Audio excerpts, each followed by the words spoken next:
Hi guys, எல்லாருக்குமே good afternoon. ரொம்ப நாள் கழிச்சு உங்கள் வீடியோவில் வந்து பார்க்குறோன்னா இந்த வெள்ளம், கரண்ட்டு, சிக்னலு எல்லாம் படுக்கிடுச்சு.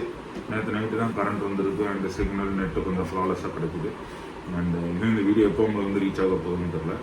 அண்டு காலைல ஒரு விஷயம் பார்த்தா, அதுக்கு முன்னாடி சேனலுக்கு யாராவது புதுசாக கண்டிப்பாக சேனல் லைக் பண்ணுங்கள், ஷேர் பண்ணுங்கள், கமெண்ட் பண்ணுங்கள், சப்ஸ்கிரைப் பண்ணிடுங்க.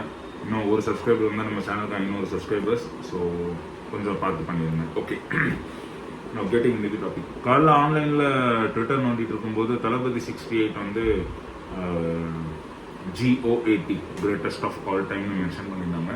ஸோ அது ஃபேக்காக இருக்காதுன்னு நான் ஏன் நினச்சேன்னா, ஏன்னா ஒரு ஒரு ஒரு ஆப்டான டைட்டில் தான். விஜய் மாதிரி ஒரு ஹீரோக்கு காட்டன் கொடுக்குற ஒரு டைட்டில் வந்து ஒரு ஆப்டான டைட்டில்.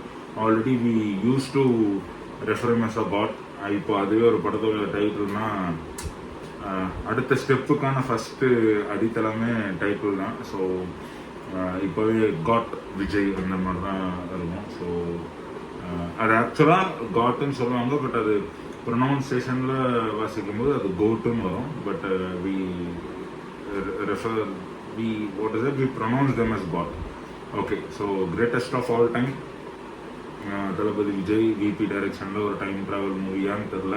ஏஜிஎஸ் ப்ரொடக்ஷனில் வர்ற சம்மர் 2024 ரிலீஸ் ஆக போகுது. ஸோ கண்டு மகிழுங்கள். இதோட வீடியோ நான் இங்கே முடிச்சுக்கிறேன். கண்டிப்பாக இனிமேல் என்னோடய வீடியோஸை ரெகுலராக உங்களுக்கு கொடுக்க பார்க்குறேன். சேனலுக்கு புதுசாக கண்டிப்பாக சேனல் லைக் பண்ணுங்கள், ஷேர் பண்ணுங்கள், கமெண்ட் பண்ணுங்கள், சப்ஸ்கிரைப் பண்ணுங்கள்.